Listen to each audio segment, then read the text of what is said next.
дараагийн бичлэгтээ тавтамаар л за би өнөөдөр та бүхэндээ нэг богинохомшлог хүргэе гэж бодож байна. Юуны тухай вэ гэхээр өөртөө хэлэх төдийд одоо бид нарт ингээ гоё аз дууддаг, дээрэс нь өөрийнхөө сэтгэл санааг ингээ сайхан болгодог үгс гэж байна. За тэгээд тэр дөрвөн үг маань ямар үг вэ гэхээр хүлээн ав, хүлээн зөвшөөр.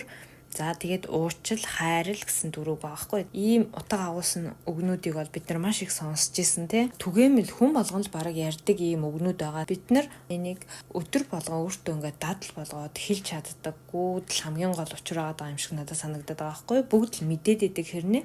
За тэгээ өдөр тутамдаа өөртөө яг ингээд хилээд хэрэгжүүлээд ийнү гэхээр бас үгүй юм шиг санагдаад байгаа. Тийм болохоор энэ дөрөв үгээр одоо өөрийгөө яг байгаагаар нь мэдэрч ингэж хайрлж сурнаа. Дээрэс нь ингээд энэ дөрөв үгийг та ингээд амны уншлага болгож чадсанаар ингээд өөртөө бас гоё аз дууддаг тий. Тэгээ өөрийнхөө сэтгэл санааг хүртэл сайхан болгож чаднаа гэж байгаа байхгүй юу. Тэгээ энэ дөрөв үгээр та яах ёстой вэ гэхээр хамгийн түрүүнд өөрийгөө байгаагаар нь за тэгээд та яг одоо ямар мэдрэмж мэдэрч байгаа тэр мэдрэмжтэй нь таагүй өөрийнхөө тэр сэтгэл зүйтэй нь бүгдийг нь хүлээж аваад зөвшөөрөөд уучлж хайрлаа гэсэн үг байгаа байхгүй юу. Ямар нэг ингээд дургу таагүй сэтгэл зүйтэй болвол тэр үедээ энэ дөрөв үгийг санаж өөртөө хэлнэ гэсэн үг. За жишээ нь бол ингээд бусдын хит их үгэнд те бусдын юг хол гэдэгт анхаарал өгдөг хүн бол өөрийнхөө хүслийг хойш тавиад байдаг хүн болчихж байгаа шүү дээ. За тэнгуүтээ тэр зүйлдээ ингээд сэтгэлээр ундаг ч юм уу ядардаг.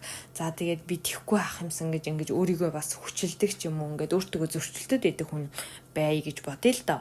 Тэгхэн бол за тийм ээ би тэгдэг би ингээ бусдын одоо юу гэхэл гэдэгт маш их анхаарал өгдөг хүн. Би яг тийм хүн шүү дээ гэд ингээд өөрийгөө хүлээж аваад хүлээн зөвшөөрөөд тийм байдагт маань уучлаарай гэсэн ч гэсэн би өөртөө маш их хайртай шүү гэж ингэж хэлж өгөх арга байгаа байхгүй. Тэгээ энийг 5 минут юм уу 10 минут ингээд таагүй сэтгэлдээ болох үедээ тэр сэтгэл зүгээ одоо сайхан болтол хэлсэн ч болно. Бүр ингээд чанга дуугаар яриад чангаар хэлэх юм бол илүү үр дүн сайтай байдаг гэдэг юм лээ. Тэгээ үгүйсгээ тэрсэлдээд байхаар улам нөгөө хүний сэтгэл санаа чинь тавгуутаад бухимдаад байдаг учраас энэ арга нь өөрийгөө хамгийн их одоо гоё тайван амгалан байдлах чадах. Тэгээд өөрийнхөө одоо нөгөө хувь хүн би яг энэ байгаагаараа байна гэдгийг хамгийн их хүлээн зөвшөөрч ингэж чи өөрийгөө маш ихээр ингэж ойлгож хайрлж чадах тийм аргын нэг учраас маш үр дүнтэй байдаг гэж байгаа байхгүй хүн өөр дээрээ хэрэглэхэд ингэж нөгөө хүн өөрийнхөө дотор хүнийг хүлээн авч те алдаа оноо одоо юу гэдгийг бидний дотор ч зөндөл юм байгаа те тэр бүх юма за яах вэ гэж ингэж бодож зөвшөөрч хэлж чадна гэдэг бол өөрийнхөө дотор байгаа тэр уян зөөлөн байдал, ээлдэг дулаан байдал, таны дотор одоо ямар тийм гоё сайхан зүйл байдгийг те тэр бүгдийгээ ингэж сэрэж чаддаг байгаа. Нөгөө Буддагийн үг гэдэг штэ та нараас санаж байна. Би бас хаяа ингээ Буддагийн бас үг уншдаг байхгүй. Тэгэхээр хүний сэтгэл татан байдал гэдэг чинь ерөөсөө гадна талдаа биш юм аа.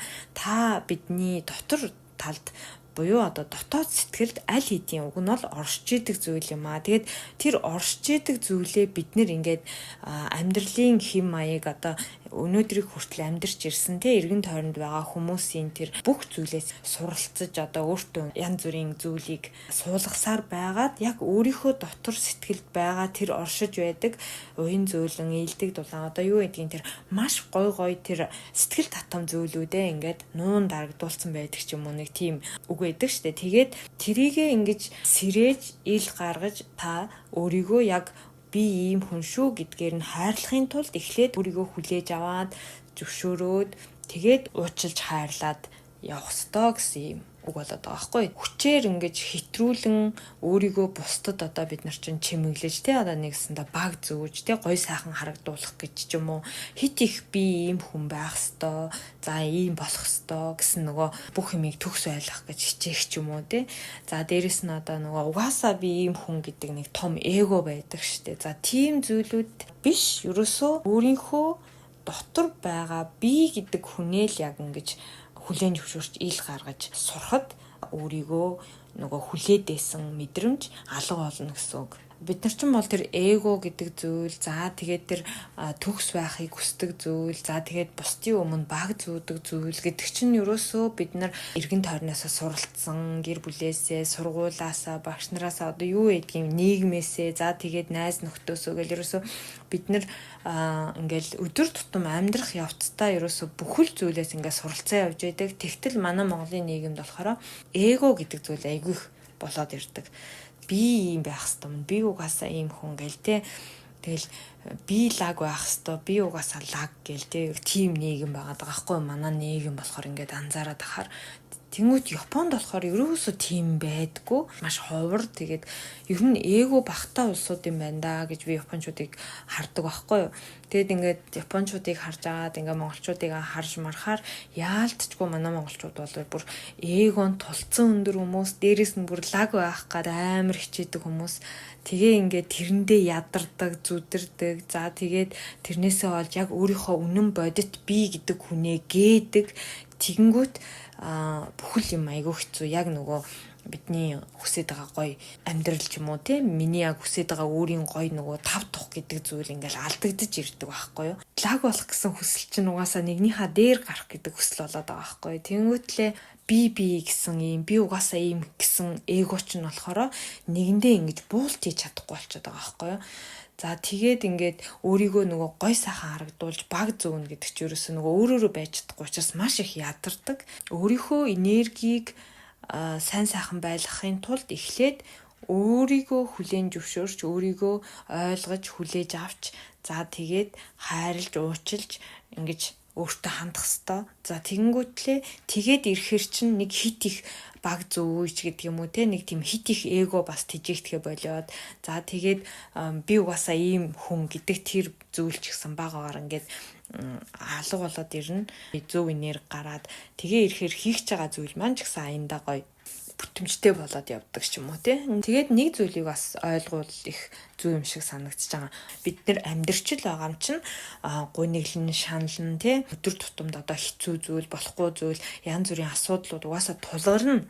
Гэхдээ ингэснээр яаж бид нар өөр болох вэ гэхээр юмд хандах хандлага маань өөр болно.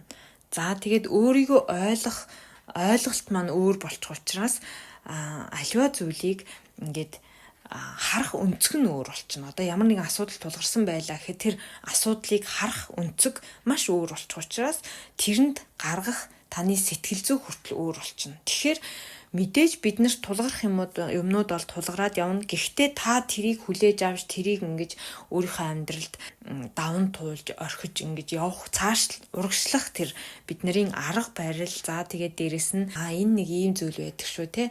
За би тэгвэл ийм үе дээр нэг ингээд хандчий да. За энэ дээр жоохон сэтгэл ингээд тавгуутаад байгаа юм чинь би нэг хэсэг ганцаараа байчий даач гэдэг юм уу те. Ингээд маш олон аргуудыг суралцаад тухайн тулгарсан зүйлүүдээ бид нар давж гарах тийм одоо чадвартал суралцж байгаа гэсэн үг байхгүй. Тэрнээс биш одоо ингээл бидний энерги болчлоо гээл те. За тэгэл бид нар ингээд гоё болчлоо гэж ботсон ч гэсэн амьдрал юм чинь янз бүрийн байж гинэ гэдгийг бас ойлгох зүйтэй болов гэж бодож байна. Зүгээр л бид нэр ингээд суралцаж явж байгаа хүмүүс.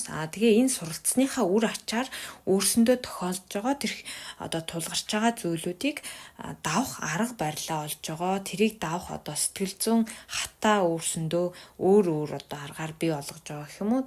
Тийм л зүйл юм болов гэж би бас бодоод байдаг. Ер нь бол хүн өөрийнхөө бие хүн гэдэг зүйлийг л илүү одоо ингэж суралцсанараа олж, за тэгээд өөрийнхөө биеийг ямар нэг юм болоход илүү ажиглаж сурдгийм болов гэж бас бодож байгаа. Тийм болохоор өөрийнхөө амьдралыг одоо цэгцтэй ингээд аваад явах боломжтой л гэсэн үг байхгүй юу.